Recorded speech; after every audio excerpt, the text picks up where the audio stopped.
你能想象有老师这样带头教小朋友歧视同学吗？今天就让我们一起来聊聊歧视的一课吧。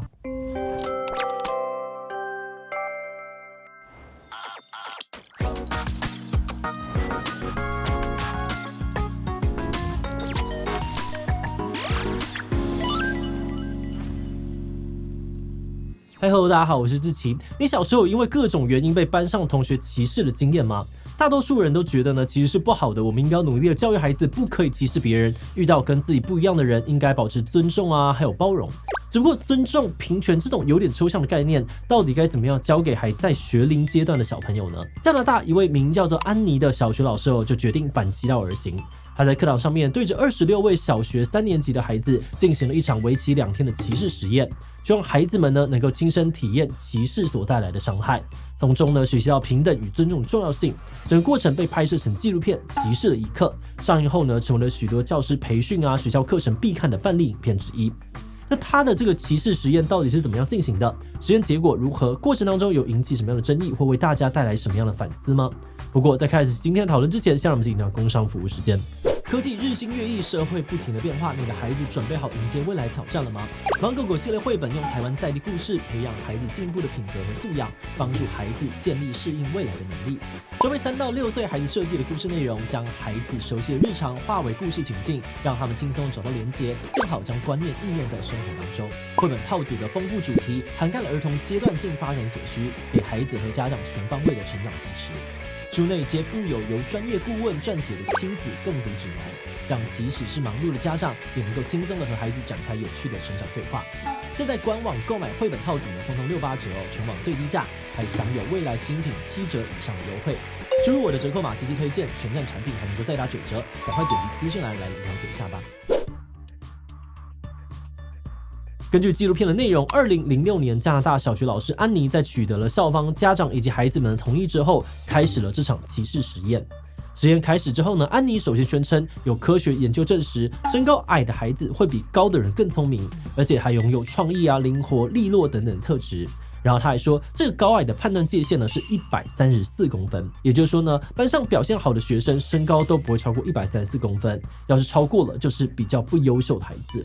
那为了证明这个理论正确安妮呢立刻点名一位正在东张西望的同学，说他上课不专心，一定是个高个子。结果一量呢，这位小朋友还真的超过134公分。那大多数的同学在看到之后呢，也都相信了这个前提。全班呢开始依照134公分的界限来分组，其中呢高个子们呢被要求穿上红背心，跟矮个子们区分开来。除此之外呢，安妮还宣布为了奖励比较优秀的矮个子组，他们今天可以享有很多的特权，像是提早下课使用滑雪设备，选座位的时候呢，可以邀请自己喜欢的朋友等等。而当他们在课堂上面答题正确时，安妮也会给予他们很多的鼓励还有赞美。不过在另外一方面穿红色背心的高个同学们就没有这么幸运了。身高超过134公分的孩子，只要答错题目或者写字比较慢、比较潦草，安妮就会跟他说：“因为你是高个子，所以表现不好。”那很快的，安妮的态度也影响了多数的矮个子同学，大家开始针对高个子组发出不友善的言论或者是嘲笑，这导致少数几位高个子同学们不满，觉得自己备受歧视，想要去找校长告状，但最后呢又不敢真的把事情给闹大。其中多数的高个子同学呢，则是默默的选择接受自己被歧视的身份。那到了放学时间呢，安妮询问大家，你觉得今天课程有什么样的感觉？那想当然啦，高个子同学呢都觉得很反感，但矮个子们呢却是觉得这堂课真好玩。最后在矮个子组先下课离开教室之后呢，安妮向高个子同学们说明了实验的用意，希望大家呢去体会一下被歧视是什么样的感觉。同时他也承诺大家为了公平起见，明天会全力反转，变成他们享有特权，换成矮个子组体验被歧视。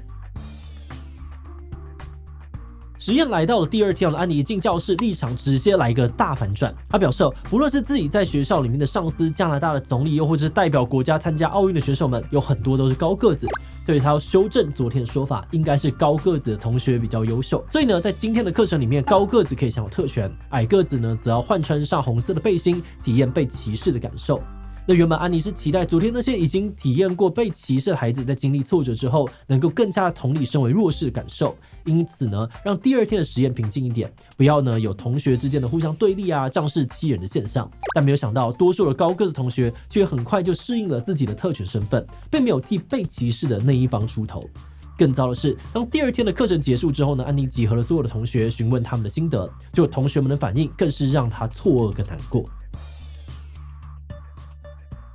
安妮本来以为大家可以多少抓到重点，像是被歧视的人会很难过，我们不应该歧视他人等等，但结果是多数孩子们呢都急着把累积的负面情绪发泄出来，甚至很多人还主张接下来被歧视的对象应该要换成安妮。这种以牙还牙的报复心态让安妮觉得很难过。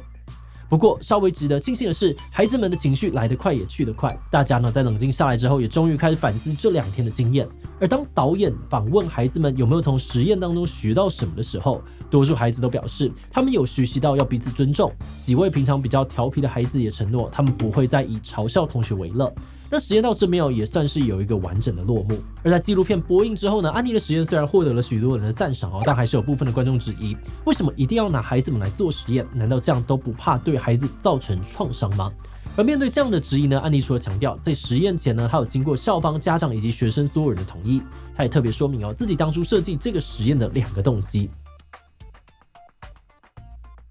首先呢，他的短期目标是要终结校园班级内的歧视。他观察到呢，不论孩子们几年级，班上总是会有几个同学因为家庭身材或者性别气质等等因素，成为大家歧视跟排挤的对象。比方说呢，早在歧视实验开始以前，他们班呢就有一个名叫做小皮的男孩，他因为身材圆润，经常被同学霸凌，而这也导致小皮的性格呢变得比较暴躁易怒，有的时候还会攻击嘲笑他的同学。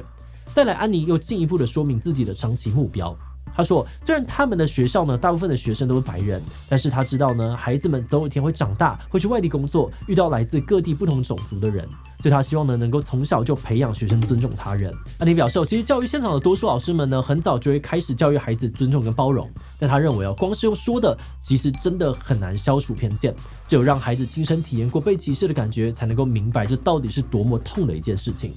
另外呢，他也语重心长的说到，他的歧视实验只维持2天，但是在现实生活当中，有许多像小皮一样的孩子每天都在经历歧视。话说回来，刚才我们有提到呢，在当年的实验过后，孩子们对着镜头承诺以后会尊重他人，不再欺负身边同学。但问题是，孩子们真的可以从短短2天的实验里面，就从此学会和平共处，不再发生任何歧视的行为吗？为了回答这个问题我们可以从另外一部延伸的纪录片《歧视的一刻》10年之后来找到答案。刚刚我们说到安妮的实验是2006年的时候做的，而10年之后呢，纪录片团队特别重新找回当年参与实验的原班人马，让安妮呢以及长大后的孩子们一起回到这个教室，重新回顾这场实验。而在纪录片当中，曾经因为身材而备受歧视的小皮就提到，他对于实验印象最深刻的部分是让那些平常爱欺负他的同学亲身体验了身为被歧视者的感觉。而在实验结束之后呢，大家的确有好一段时间都不再欺负他了，让他感觉松了一口气。不过说到实验当中角色对调的设定呢，小皮也反省身为被歧视的过来人，他知道自己应该要更有勇气站出来反对分组跟歧视。但当他好不容易也能够成为1天的特权阶级，他又忍不住享受其中，不禁觉得有点自责。但是值得庆幸的是在实验过后，小皮认为他开始更懂得替自己争取权益，也会发声谴责加害者，而不是用暴力来解决冲突。再来呢，班上有几个原本就很活跃，总是带头欺负别人的孩子，也借着这次的聚会回顾了他们的童年。一位名叫做小班的同学表示他这辈子呢只当过1天的被歧视者。对，就是除了实验的那1天以外，其他的时间呢，他都是那个在歧视别人的角色。小班认为呢，可能是因为他自己从来没有被歧视过，所以当他捉弄同学的时候，常常只是觉得好玩，并没有意识到行为带来的伤害。一直到实验后呢，他才能够稍微的理解身为弱势者的感受，但终究呢还是没有办法完全的感同身受。至于其他大多数的同学们呢，大家其实很快就忘记了实验的内容。他们回忆当实验结束之后，全班的确和平共处了一段时间，但随着新学期开始，有些老同学转学新同学转入，歧视的问题又再次的出现，大家仿佛又回到了原点。所以呢，总结来说，虽然安妮的实验确实让孩子们体会了被歧视的感受，但并没有从根源真正的改变多数人歧视别人的惯性。但这样说起来，难道歧视真的是人类的天性吗？如果是的话，我们又该怎么办呢？纪录片当中，加拿大魁北克大学心理学博士波利斯认为人类歧视的本质其实是差异性以及对于自身团体的认同。他指出，这种天性呢，有可能是源自于我们的祖先，在充满危险的自然环境与原始社会，人类为了自身的安全，就必须要随时的保持警戒，抵御外族。那到了现代啊，当人们被依照各种条件分门别类的时候，多数人呢还是会本能性的偏袒自身的团体，仇视他者，就有点类似非我族类，其心必异的概念。而且随着共同歧视排挤外人，也能够更加的凝聚团体内的向心力。再来呢，在纪录片当中，因为安妮是制定规则的人，学生必须要听从她的指示，所以呢，当她在课堂要求大家分组时，同学们大多会欣然接受。即使是少数之一的同学，通常呢也会在听到专家指出、研究显示等等说法之后，改变自己的想法，陷入诉诸权威的谬误，一起加入歧视的框架当中，寻求认同。但是话又说回来，如果多数人都有这种偏袒自己人倾向，那我们又应该要怎么做才能够消弭歧视，往平等靠近呢？其实，在实验的过程当中呢，班上也有少数有几位孩子试图利用发声或行动来表达自己反对歧视的立场，像是刚才有提到，他们想要跟校长告发老师，又或者是呢有同学自己主动提议要放弃特权等等。那虽然呢，就实验来说，这些反抗的声音因为比较微小，所以并没有造成实质的差别。但是呢，安妮仍肯定孩子们的表现，他认为只要有人愿意打破沉默，就有改变的可能性。在进入观点以前呢，我们先特别的感谢这一机器的所有会员哦，因为有了大家的支持跟赞助，我们才能够持续运作这个频道，制作了像是善良的歧视主义者啊、美国歧视亚裔，还有肥胖歧视等等相关影片，真的是非常的谢谢大家。那如果你愿意支持我们走得更远，欢迎点击频道主页的加入按钮成为了会员，或者也可以用超级感谢小额支持我们。好的，那话说回来，在看这部纪录片的时候呢，虽然实验的场所是加拿大的小学，但在过程当中呢，也常常让我们回想起自己的小时候。